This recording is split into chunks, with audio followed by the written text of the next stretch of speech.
So that's one difference. And then, of course, otherwise, it's pretty much. The players are getting underway. We see a turn 1 Temple from Nick Edgerle. Those temples, those Scrylands have been... I think they're great. Awesome. Yeah, I love the Scrylands. They're better than I expected. Godless Shrine from Reid Duke. Reid Duke's likeness is on the Knight token. Yes, the White Knight. And it seems very reasonable. If you've met Reid Duke, he is one of the nicest people that you'll ever have the chance to meet. Absolutely. So, Nick just plays a Hallowed Fountain tapped and passes back to Reid. Reid is going to spend his second turn leading off with a Thoughtseize. Now, this, I think, is the reason to play Esper versus Blue-White Control, as far as if you're trying to decide between them. Thoughtseize is going to show us Watery Grave, Island, Sphinx's Revelation, Jace, Doomblade, and Thoughtseize. That's a full art player rewards Doomblade, I believe. But there's a lot of good cards here. There are a lot of good cards there. Now, you can take the Revelation, but you know Revelation doesn't go online until late. He's going to take the Thoughtseize. Now, I like that play. A lot of times, you want to protect your own hand. You may as well see if you can go ahead and just Thoughtseize their Thoughtseize. Reid Duke with 27 lands. 26 on Nick's side, so that's one minor difference. We're going to see a lot of draw go in this matchup. There's a very reactive game here that happens. Neither of these players able to really produce any kind of threat until they get to the 4th mana with Jace Island from Reid Duke. So yeah, so far just land go, except for that one Thoughtseize. And Nick hits his 4th mana first, being on the play, and he's going to go ahead and cast Jace Architect of Thought. And he's got 2 options, plus or minus. Goes with the minus. Gets a little mini Factor Fiction. Reid's going to respond with a Cycled Azorius Charm. And then we're going to see... land. Yeah. That's actually very good in this matchup. Looks like Temple, Godless Shrine, Plains. And Reid's going to split away the Scryland from the other two. And Nick's going to take the two lands, the 2-land pile there. And he's going to pass back. So Reid untaps, draws for the turn, and it was a Sphinx's Revelation off the top.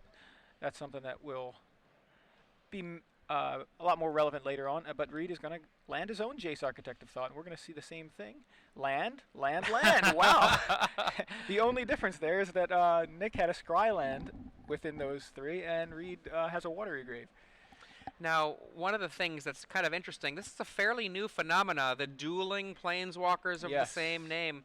The rules change that happened not so long ago, allowing either player to have their own planeswalker and or legends in, I shouldn't say just or legend, in play.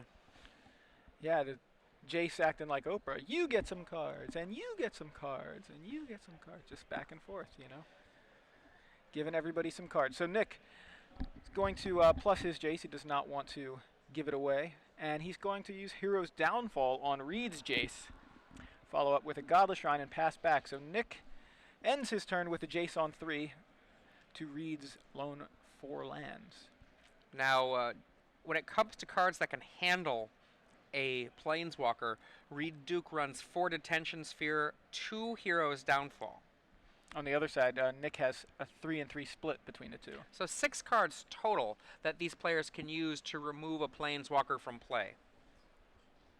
Hero's Downfall, there you see it on screen, sold out in the booth before the Invitational, in our sales booth before the Invitational started. So that's a big one. That's a big one. It's picked up a lot of steam over the past few weeks in the mono black decks, in the Esper control decks. They're going to see a Detention Sphere from Reid Duke to deal with Nick's Jace. And he's going to pass back to Nick. We see plenty of cards in hand for both of these players. They both were able to drop a Jace. Nick drops a second Jace and immediately does the minus ability, the mini Factor Fiction, 3 cards, split them up, give me 1. Reid says, well, would you like a counterspell? And he says yes. Now, I remember in one of the previous commentaries, someone saying, oh, the cards themselves don't matter. What matters is actually just the count. And I actually would contest that. I think that what is really important, there is so few cards that are actual full-stop counterspells Counterspell is a very important card, whatever the card is. And in Reid's case, he has 3 Dissolve in his deck. How many counter magic does Nick Edgerle have? He also has 3 copies of Dissolve. I don't see any other main deck counterspells, so no Syncopate. Divination from Reid Duke, digging for some more cards. Reid, he's got a lot of land, he's got a lot of cards, but he doesn't have much in the way of action. This deck isn't one that has much action, but that unanswered Jace in play could be a real headache for him. Now, Reid Duke, don't count him out. He's one of the best players in the game today. Absolutely. Yeah, so far it's been all about Jace. And as you see, Nick is going to tick his up to 3. Doesn't really matter, except that means that Jace is going to stick around for another turn if Reid doesn't answer it, and Nick is going to be able to draw some more cards off of it very likely next turn. So Reid's going to play a Godless Shrine untapped and pass back. We see a Sphinx's Revelation here for 4 from Nick Edgerle. And I imagine we're going to see another one right back from Reid here while Nick is tapped out. What do you think? You know, I can see him waiting, honestly, because right now his hand is so full that what he would be doing is essentially just merfolk lootering his hand. I think more likely we're going to see him do an end of turn or an upkeep cast of Sphinx's Rev. It's safer to do it end of turn so that you can leave up mana in case there's an Aetherling. Aetherling, one of the cards that matters. I know that I believe William Jensen said that he actually is at the point where he believes that Sphinx's Revelation is one of the least important cards in the matchup. That's pretty interesting. Well, in his mind, there are so few counterspells and so few threats. You can't afford... I shouldn't say least important. It's one of the least important spells to counterspell. I see. That is what Jensen said. So Nick ticks up his Jace to 4 counters because he's got so many cards in hand. Is likely the reason for that. And Jace can be pretty effective threat if he ultimates. Reid's going to spend the end of Nick's turn casting Sphinx's Revelation, and Nick is going to answer it with a Dissolve. See another Sphinx's Revelation drawn by Reid Duke. A Divination also in Reid Duke's hand. Looks like we're going to see that Divination here. This is his 2nd copy cast this game. Does he only run main deck? He runs 2. Yeah, 2. That seems to be the most common number. That's how many I've been running. That's how many Nick is running, and that's how many Reid is running. It is not an all-star card, but it is nice in this sort of 3-color deck to smooth your draws and make sure you hit your land drops. And neither player has missed a land drop yet. Yeah, there's a pretty good reason for that. All this card draw, Jace's and Sphinx's Revelations and Azorius Charm and Divination. So quite a few. Scrylands also contributing to that. So now Nick, on his turn, is able to untap with a full grip, a Jace on 4 counters. He's used 1 Divination, but I believe he's got a 2nd in hand. And he's going to minus Jace. He sees Thoughtseize and 2 lands. He's going to take Thoughtseize, and we're going to probably get a good look at Reid's hand here. Yeah, this is one of the reasons why I think that it is not just any old card that matters, but it's actually the fullness of the entire hand. We see... Wow, temple, quadruple temple for Reid Duke. He's got all 4 black-white temples. Temple of Silence times 4. Azorius Charm, Aetherling, and Sphinx's Revelation are the rest of the cards, are the spells. Aetherling, the most important card in that hand. And remember, Reid Duke only has 1 Aetherling. Like most of these lists, these lists only running 1 Aetherling. Yeah, we know, at least we know, Nick may not, that Reid is also running 2 copies of Blood Baron, which can end the game. But if I'm Nick, I think I'd take Aetherling. He's going to take Sphinx's Revelation. Interesting. Yeah, what would you have taken there? I would take the Aetherling, and I think against Reid Duke, I wouldn't even pause. I mean, against some players, I might take some time, like I was thinking about it, trying to make them think that I was having a hard decision. Reid, I think he's a really smart player. I wouldn't bother with that. So a cycled Azorius Charm at the end of Nick's turn for Reid. He draws another card. He's going to play one of those 4 temples in his hand. He's going to bottom that card with the Scry effect. And he's going to pass right back to Nick. Nick untaps, draws a Detention Sphere off the top. Nick likely pluses Jace here. Unless he really wants more cards, but he's got a full grip. I think I see an Aetherling in Nick's hand. He does have an Aetherling. He's going to plus his Jace. Now he also has, I think, a Dissolve. So he's going to cast Aetherling here, and he's got a Counterspell backup here to potentially fight a Counter War. The problem is, Counterspell backup, I believe, if he casts dissolve, he would have no mana to protect the Aetherling. Although it appears to me that Aetherling has already resolved, as Reid has just untapped and drawn for the turn. So there you see Aetherling, the all those abilities. Great grandson of Morphling. Now, Aetherling supplies a 2-turn clock here. It's nothing to sneeze at. Yeah, Reid at 16, that Aetherling can pump up to an 8-1 and swing twice to dispatch Reid in this game. So Reid going to go ahead and cast his own Aetherling. Nick says, all right, I'll dissolve yours. Wow. He says, all right, that's fine. I'll cast Supreme Verdict now that you're tapped out. That was amazing. Wow. Yeah. I feel like that was maybe a preemptive, or a premature Aetherling from Nick, because he knew about Reid's Aetherling. He left 3 mana up, assuming he was going to counter Reid's Aetherling. So Jace Factor Fiction Split shows Far Away, Azorius Charm, and Sphinx's Revelation. Nick takes the Sphinx's Revelation. Now look at how many cards he has, though. He already has a full grip. He's got 8, it looks like. Yeah, I mean, 3 of which are Supreme Verdict. I almost feel like at this point in the game, the Jace should have ticked up and just go for the ultimate Jace. Yeah, and that would be very relevant. Nick could get, say, an Aetherling if he hadn't already wasted his. This is a main phase Sphinx's Rev right now for 5. Wow. He's already got so many cards. I can't get behind that one. He wants specific cards is the problem. So he's trying to find something else to win with at this point, I think, because his win conditions are Aetherling, Jace, and Elspeth. I mean, there are no Snapcasters anymore for him to bring the bring the beats. That's how he wins, unless Reid runs himself out of cards. And at this point, Nick, I believe, has drawn more cards than Reid, so I would say that Reid has the edge on library. We also know Reid has the edge on creatures left in his deck. Yeah, and in terms of ways to win the game, there are certainly more for Reid left in the library. If I'm Reid right now, I'd be pretty excited, actually. And goodbye, verdicts. Wow, was that all 3 verdicts? That looked like 3 verdicts to me. So, boom. Jace. And now we have dueling Jaces once again, and we have the flip. Sphinx's Revelation, Island, and Hero's Downfall. Yeah, so Nick splits the land and the downfall away from the Rev. I predict he's going to take the Hero's Downfall. Yeah, what do we know that Reid has here? I am wrong. He's going to go with the Revelation. That's just fine. So here's one of the reasons. Reid, a much more experienced Esper control player than me, he is going for a long game, and I think he views that Jace as not being as... Oh, and he casts it right away, in for 4. He wants that Rev.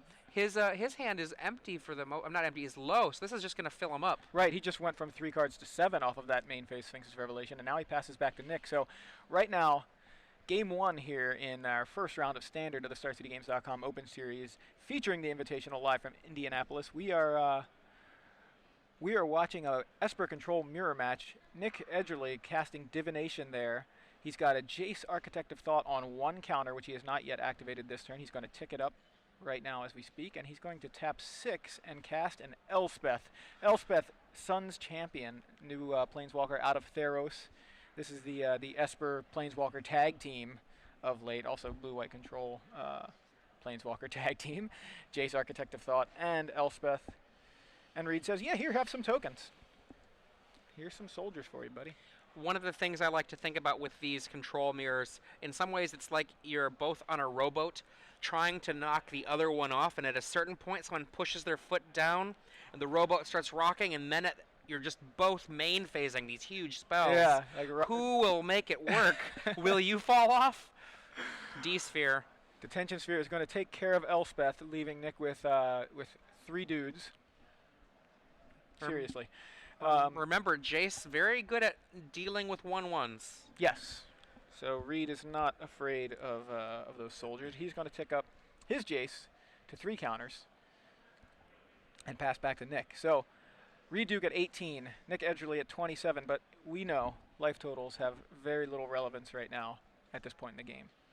Yeah, and Nick Edgerle, Detention Sphere. I think I saw yet another Supreme Verdict in his hand. Does he run 4 in his deck? He does? He's going to Detention Sphere Jace, and it gets his own Jace too. That's an odd play. I would have. Well, he does have another Jace in his hand. Okay. I mean, I still think I may have just drawn some cards off of my own Jace. You know, like at least activate the ability. And there's the other Replace Jace. it. Yeah, I think he might have just forgotten that he could minus Yeah. and then make the play. Because his Jace was on 2. Or the other thing is, what if he minuses it, losing his Jace, cast Attention Sphere, and it's countered? Okay, that's fair. So he just ticks up his own, his fresh Jace and passes back to Reid. So Reid with, it appears 12 lands currently in play and 2 Detention Spheres. Those are his only permanents. Nick, oh, well, he says, I'll add another Detention Sphere to the board. Take your Jace. Wow, I hope they're not playing the same sleeves, or good thing they're not playing the same sleeves, because the all kinds of Detention Spheres on each other's Jaces. And there you see Blood Baron of Vizkopa. Well, that is one of 2 Blood Barons in Reid Duke's deck, and he lays one of the temples. We see a card draw from Nick Edgerle with Azorius Charm. It's a ton of mana on both sides, a ton of Detention Spheres on both sides, and 3 soldiers facing 1 Baron, the Blood Baron of Vizkopa. This is pretty big right here. We saw Nick earlier in the game discard, I believe, 3 verdicts. He has apparently the 4th verdict, so maybe it's not as important as I thought. I mean, that's still a big deal. That means that Nick Edgerle has no answers left in his deck for to the final Blood Baron. What I was going to say was I could see a Doomblade and I think an Ultimate Price also in Nick's hand, and Blood Baron just scoffs at those. Jace gets dissolved. Reid says, okay. And down goes a card to the bottom for Nick Edgerle. And then we see yet another Temple of Silence from Reid Duke, and he puts his card on the bottom as well.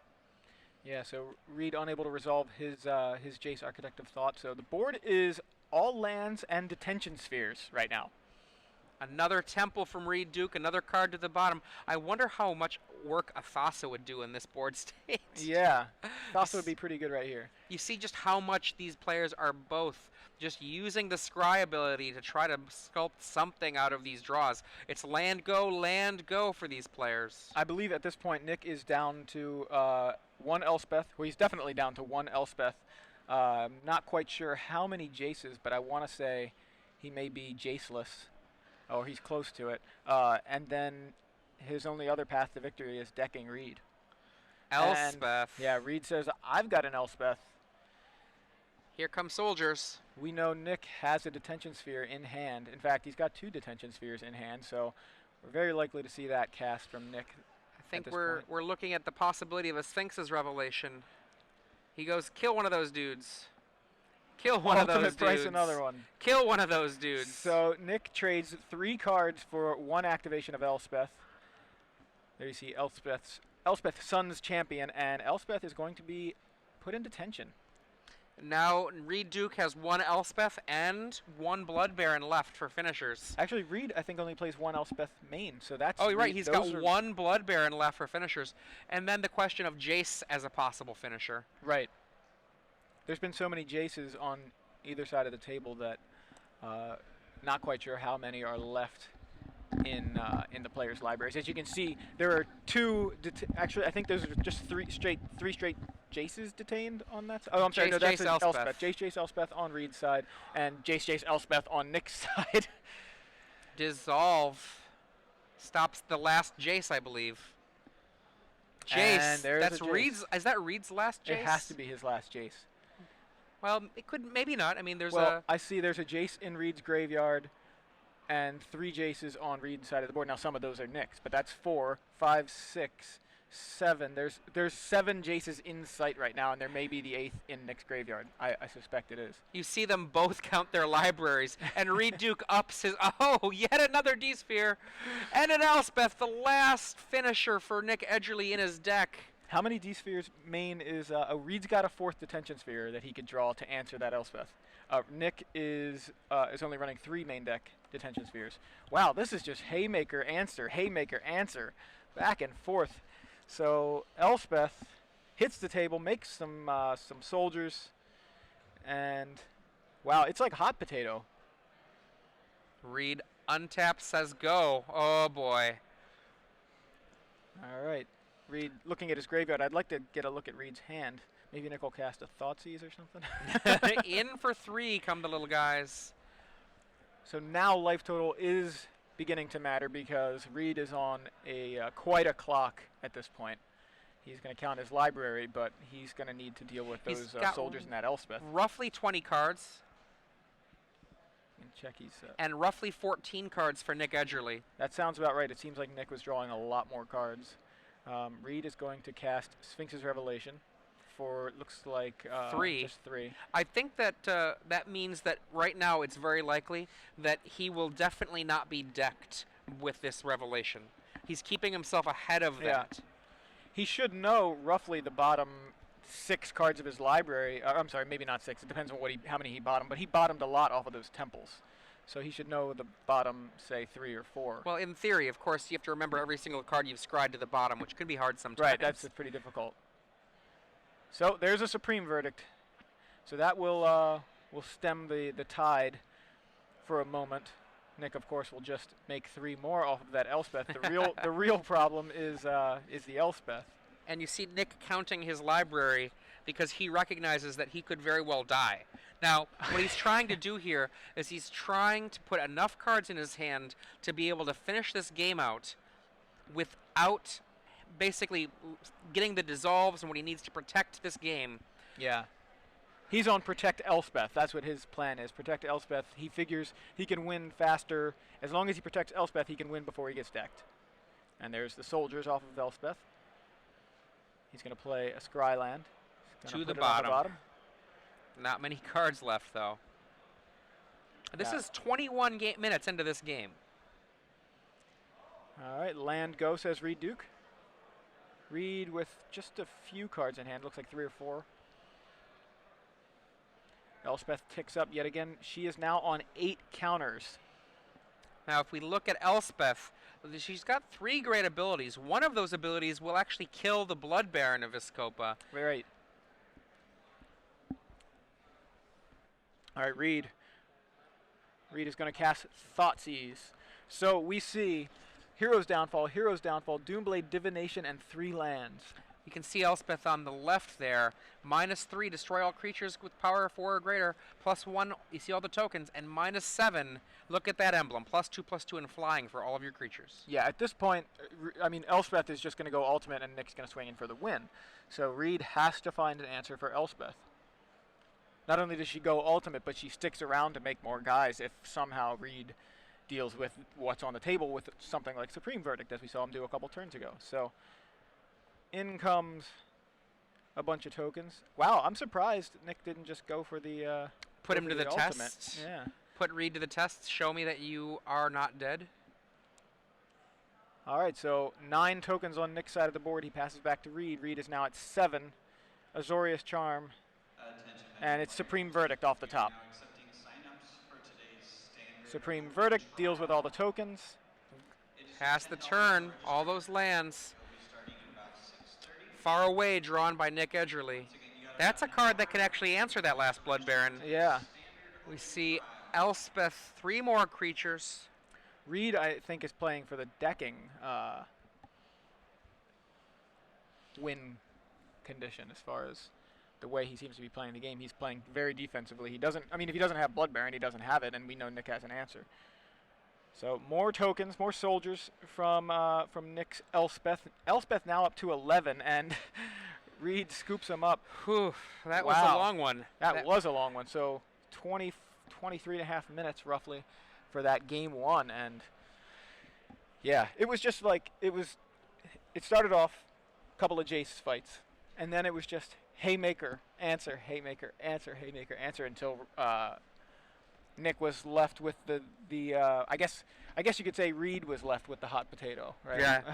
Well, I mean, when I talked about that that metaphor of the people on the boat, you've got a rowboat and 2 people standing on it trying to knock the other person off, just standing there. That's kind of what happened, right? We had one person push the edge of the boat down. Now it's wobbling. The other person taps out. The other person taps out. And in the end, the whole, basically, who falls in the water. Yeah. So looking at the sideboards, I'm going to take a look at Nick's. He's got 2 extra Thoughtseize. That brings him to 4 total. He's got 3 Blood Barons in his board. 2 Negate, 2 Gainsay, a Detention Sphere, Pithing Needle, Glare of Heresy, 2 Soldier of the Pantheon, and a Pack Rat. Interesting inclusion of pack rat. That's there really on the sideboard. interesting, That's not actually. something I've seen before. I think he brings in the Thoughtseize, he brings in the Negates, he brings in the Gainsay, he probably brings in the Blood Barons, possibly brings in the fourth Sphere and the Needle, and could even bring in Glare to deal with the Tension Spheres, which, as you saw, that was the main non-land permanent that was on board in that game. He's got quite a lot of options to bring in, and he's got a lot that he can bring out, he can board out. He's got a ton of otherwise dead removal. He's got 2 Doomblades, he's got 2 Ultimate Price. You saw him use a Doomblade and an Ultimate Price, a Doomblade and 2 Ultimate Price on tokens, because, what else are they doing? So what do you think on Reid's side? What do we got? Well, Reid's full sideboard is 2 Doomblade, 1 Ultimate Price, 1 Pithing Needle, 1 Dark Betrayal, 2 Jace Memory Adept, 2 Negate, 4 Gainsay, and 2 Blood Baron of Escopa. Now, you'll notice there were no extra Thoughtseizes in there. He has his 2 main deck Thoughtseize, and other than that, he's got 6 counter spells he's definitely going to bring in. 2 Jace Memory Adept, that's the Jace to the face. The blue 3 Jace, that its ability of mill someone for 10. Mm-hmm. That can end a game really quickly. It certainly can. Now, the downside to using Jace Memory Adept, or to relying on it, Hero's Downfall's all over the place. Yeah. As you can see in just these decks. So it's scary, although Shaheen Sarani, very, I guess, accomplished control mage himself, has gone with the theory that you'll also see in his deck tech, if it's not up yet, of overloading on Planeswalkers, assuming that they're going to be casting their Hero's Downfalls. You get to the point where they've used them all up, and then you slam your final Memory Adept and hopefully go all the way. But it's interesting because I haven't seen it a lot. Well, one of the things about the Adept is that a lot of people often only think about the 0 ability of the Adept, but Reid is not one of those people. He will remember the draw a card ability, which is actually a pretty relevant thing if you don't feel like you've gotten to the position where you have the game under control yet. So that is a valuable aspect of this. One of the cards I actually think could be very powerful in Nick's sideboard is the 1 Glare of Heresy, which can free something from a detention sphere. Right, that's what I had mentioned, Yeah. Like, I think that's one of the coolest cards in this 15 card sideboards for both of these players. I'm surprised that we haven't seen more Glare of Heresy because of the prevalence of Detention Sphere in the format. It is a little slow. It's a sorcery, but, ooh, the dirty word, right? Yeah. Sorcery is a dirty word. Well, sorcery doesn't feel like sorcery when it's 1 mana.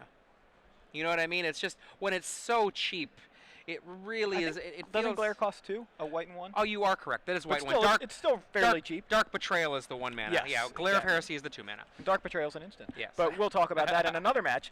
We are underway here in Game 2. Nick with a Scryland turn 1, and Reid with some Scrylands. A couple of black-white Scrylands. That's Temple of Silence. And Nick's got the blue-black one. So both of these players currently missing a color, but on board anyway. But both of them scrying for their first couple of turns. And Thoughtseize is the first play of the game. Reid Duke is going to show us Nick's hand. We've got Island, we've got Hallowed Fountain, we've got Jace, Aetherling, Blood Baron, Blood Baron. So that is a threat-heavy hand. Does Reid go for Jace here and hope to fight the other guys? Jace is going to be the first spell taken. Yeah, that's what Reid goes with. That's what he goes for. Jace is the first castable card in his hand, so may as well take that. He's a little further away from Blood Baron and Aetherling. And there's a Jace. Any answers, Nick? Okay, no answers. Last game, Nick Edgerle was the first player to get a Jace in play. This time it's Reid Duke, and unless Nick draws a Jace, he takes the Elspeth there instead of the 2-land. Unless Nick draws a Jace, we'll probably see what happened with Reid Duke, where Reid Duke Nick Edgerle ran away with the card advantage early, and Reid had to really fight to be in it. This time, it's Reid with the Jace. Yeah, I think in the last 2 turns now, we cut away too quickly. I missed the shot of Nick's hand, but I think Nick's gone runner, revelation in the last 2 turns after we've seen that Thoughtseize. Not that that matters yet, but that could matter quite a bit later. And you're going to see, actually, Nick is just going to cycle a Revelation, which to me means I think he did go runner, Revelation because he's wasting one just to cycle it. He saw a Jace there. All right, yeah, his hand is now Jace, Architect of Thought, which he is casting. He's got a second copy of Revelation in hand, and then that Aetherling and double Blood Baron. That is a really huge 3 cards revealed by Jace. We see Dissolve, Thoughtseize, and Island. It's a hard one here. Reid is going to split the Thoughtseize away, and Nick is going to take the counterspell on the island. Remember that Reid already has an Elspeth in hand. Yeah, Nick very well could have taken the Thoughtseize and then used that to take the Elspeth, but he declined that option. So Reid now on his turn is going to -2 his Jace, putting it down to 1, and he sees land, land, land. Nick splits the Scry land away from the other 2. Reid immediately just takes the other 2. So Reid with plenty of lands in hand. We've seen him... well, the fact that he took Elspeth over the 2 lands made me feel like Reid may already have some lands for a few turns, and now he's got some more. So he's going to go ahead and cast that Elspeth now off of an untapped Hallowed Fountain, so he's going to take 2 damage to do it, but Elspeth resolves and brings along 3 soldiers. Now, lest you be totally thinking the game is over right now, Nick Edgerle has a Jace to hold back the 1/1s. Yes. And then he has Blood Barons ×3 in hand. To also hold back the 1/1s. Now, a Blood Baron dropped into play, though, does have an easy answer with the Elspeth in play. Elspeth's -3 ability is destroy all creatures sized 4 power or greater.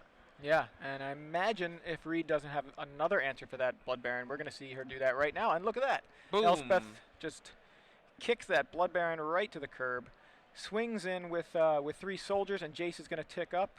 Of course, that did nothing because Nick's Jace ticked up. All those were 0-1s, and Nick did not miss that trigger. Aetherling joins the party. And one of the things I like that Reid Duke put Nick to the test, if you remember the last Invitational, Reid Duke would have lost one of his matches that was very late in the day if his opponent remembered all of the triggers, but his opponent did not. So Reid putting Nick to the test, Nick passing. All right, Jace is going to -2 for Nick. We're going to see Detention Sphere. Looks like Gainsay and Hero's Downfall. Spell, spell, spell. A lot of answers. Gainsay would have been something that Nick would have really liked when that Aetherling was resolving, but he takes Gainsay, Detention Sphere, puts the Hero's Downfall to the bottom, and Nick with 6 lands and a Jace on 1 in play. Reid with 7 lands. He was on the play. 3 soldiers, an Elspeth on 2, a Jace on 2, and an Aetherling. This board is quite lopsided at the moment. And for Reid to win this match, he's going to need it to be lopsided. There's only so much time left. Yes. Blood Baron number 2 appears to be the play here from Nick, although he's hesitating. Now One of the things with that Blood Baron, it's going to have trouble fighting through an Aetherling. It is, and then that Elspeth can certainly take care of it as long as Reid waits a couple turns, as we saw it do for the first Blood Baron. Now, what Reid does not know is that Nick has a 3rd copy of Blood Baron in hand as well. So Blood Baron resolves. Nick passes back to Reid. Reid draws for the turn. He has got pretty full grip, I want to say. He's got Gainsay, a Dissolve. He's got a couple of lands. He's got a Sphinx's Revelation. I think, does he have a 2nd Elspeth in his board? He does not. Okay, then it's not Elspeth that I thought I saw. This Elspeth in play for Reid Duke is the only Elspeth that he has. Okay. And I think we're going to see a unblockable Aetherling perhaps killing that Jace. And then before the end of the main phase before the end of the main phase, flickering away. Heck, maybe he won't even make it unblockable. Look at that. He's like, yeah, he says, yeah, just block it. Feel free. I like how he pointed at the Blood Baron as if he can control what blocked. Yeah, I think he was really pointing at Nick, but it looked like he pointed He's at Blood going Baron. for Nick's face. Yeah. That is Aetherling going to the face. Yeah, so Aetherling connects for 8. Elspeth ticks up. Aetherling gets blinked out and comes right back in at the end of turn. So Jace on 3, Elspeth on 3, Aetherling now untapped 6 soldier tokens, which are white, so Blood Baron on the other side of the table does have protection from them. And we see a plus from the Jace there for Nick Edgerle. Yeah, it's going to help keep those soldiers at bay for a while. Nick now with 7 lands in play, has not played a land yet for the turn. I don't know that he has a land drop. He's got a Detention Sphere. Looks like that's going to be the play here. Detention Sphere. Oh, he doesn't play it. Thinking about it. Taps 3. Yeah, there it is. Detention Sphere on the stack. Does it resolve? And if so, what is the target? Gainsay is the answer. And we and Nick also were aware of Gainsay in Reid's hand. Now, Nick also has a Gainsay. Gainsay fights Gainsay pretty well. This is true. There you can see the new art for Gainsay. A pretty sweet piece of art, I think. I agree. So it looks like Gainsay back, says Nick. All right, Gainsay. Detention Sphere resolves. Elspeth gets detention. And Reid says, I don't know what she did to deserve detention, but Nick apparently thought she deserved it and deals with it that way. And then passes back to Reid with no play there. The Aetherling holding back the Blood Baron holding back the Blood Baron along with the Jace holding back Reid's soldiers. And that was pretty awesome. That's a Gainsay, a negate, and a Supreme Verdict. Remember, one of the things that Aetherling can do, Aetherling can attack, flicker out, and then once it's flickered out, the Supreme Verdict could be used. So that's one possibility. Reid decides to go with the, after the split is made, Gainsay, negate, 2 very powerful weapons in this matchup. Yeah, very interesting. So Reid declines to take the Supreme Verdict. That goes on the bottom. To me, it seems like Reid is just completely ignoring the Blood Baron. Like, meaning, like, he just doesn't... I guess he did answer the first one with the Elspeth, but this second one, he doesn't seem to be too concerned about. He's rolling over the top of it. Yeah. And he says, untargetable, attack. Or unblockable. Unblockable, pardon me, attack.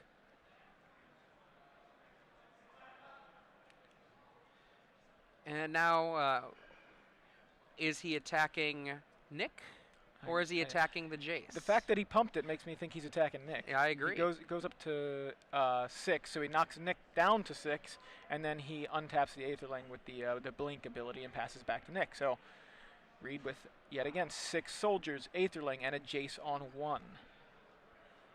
Now Nick has to be very careful here. Those soldiers also represent a potential kill. Even with that Blood Baron in play, it's a little bit more damage. He can block 1 should they attack with their, if there were no Jace, and then gain the 4 and still get in that little bit of damage. Right now he's so low in life, every little bit matters. He goes minus here, so those soldiers do represent a potential threat.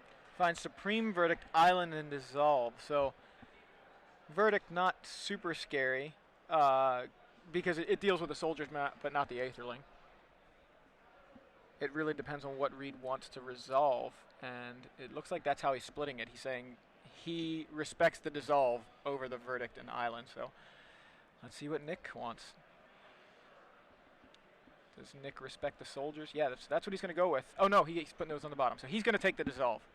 One of the things that Nick is at the point of, he's at that point where he's going to have to start shooting removal at the Aetherling just to fog. Yeah. And he does have a Hero's Downfall, so that's something he can use to fog for the turn. In comes the Blood Baron. And Nick is like, okay, yeah, you got it. I'll gain 4 life. Dead Blood Baron. Why is Nick at, well, now I know why he's at 11, but why was he at 7? Pass back. We see Reid Duke untap. He was at 6 and then suddenly at 7. Attack comes on in. We have an attack here, and Nick's like, you know what? That's all she wrote. Okay, now I would say control players take note. That first game took a long time. The second game didn't take nearly as much time. But in none of those games were either of these players dawdling. Right. You know, like, one thing I see a lot, particularly at PTQs, is people playing a blue-white deck or an Esper control deck and them taking a lot of time on their decisions. Now, it's always good to make the right decision, but not at the cost of getting a draw. Right. Not at the cost of getting into game 3 with not enough time to finish, and then taking almost no time on any decision. Yeah, it's pretty. It's odd because when you're playing something like a red deck, you have, especially one that's oriented towards winning fast, you feel like you play faster because your deck just has so much momentum. You're like, turn 1, Fire Drinker Satyr. Turn 2, Ash Zealot. You're like, I have all this momentum. It's just like boom, boom, boom, boom, boom. And with this kind of deck, it almost makes you feel like you should be going slow, right? Because you're not being so proactive. And I think that's something that you need to look beyond. You need Absolutely. The deck doesn't win fast, so you need to play fast to offset that. Absolutely. Like if you watch Reid Duke play, and I'm actually thinking about at the SCG Invitational in Los Angeles, where both Nick Spagnuolo and Reid Duke were both playing slow decks. Reid was playing Bant Control and Spagnuolo was playing Esper Control. Both of those players were playing quite quickly, and one of the things that happened is that they never seemed to be in danger of running out of time. Now we have Nick Edgerle here starting things off. Temple of Deceit. Reid Duke looks like a Temple of Silence. One thing about the last game, Nick Edgerle did stop hitting his land drops at a certain point. And Ooh, Pack Rat. Wow. Reid did not expect that. I did not expect that. Pack Rat on turn 2 from Nick Edgerle, and that can really take over a game quickly if Reid does not answer it. Now, cards that Reid has to answer it. Detention Sphere, Hero's Downfall, if he does it right away, and Supreme Verdict. Yes. The Detention Sphere and the Supreme Verdict will take care of all of the rats at any time. But the question is, are they there for Reid?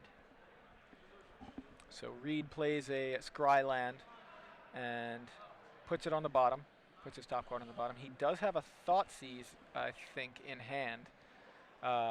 Declines to cast it here.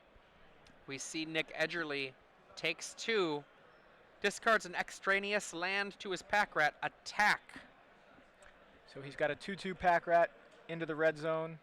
And we see the token there replacing that die. I would have been confused by that die. I would be wondering how many Pack Rats is that. Right. I believe that was an attempt to count the total. Yeah. Like the size of the Pack Rats. It's a 2/2. So Reid says Scryland go, and Nick is going to swing in with both rats. This is a force of 2 bears, even though they're rats at this point. But that's a threatening force if Reid can't find an answer. And Nick with 3 mana up to make another rat at the end of turn. There we go, replacing the generic cardboard with an actual rat. All right, Reid says land go, and now here end of turn Nick says I'm going to make another rat, and now we're going to have 3 3/3s, and Reid is on a 2-turn clock if he doesn't have an answer. And now remember, Nick Edgerle gets to almost pretend like he's an aggro control deck here. He gets to have the clock plus the counter magic. If Reid Duke does not have a card like Supreme Verdict, the game could be over right now. Yeah, Reid takes a hit, goes to 9, and I'm sorry, goes to 5. I'm not sure. Thought he was at 18, but either way, Reid now in serious, serious trouble. We look at that right there, and there it is. It's over. Pack Rat. 1 spell cast from Nick, right? That was the only spell he cast? The only spell. And, yeah, Nick Edgerle edges out Reid Duke in 3 games here in round 5 of the StarCityGames.com Open Series featuring the Invitational live from Indianapolis. I'm Joey Pasco in the booth with Adrian Sullivan.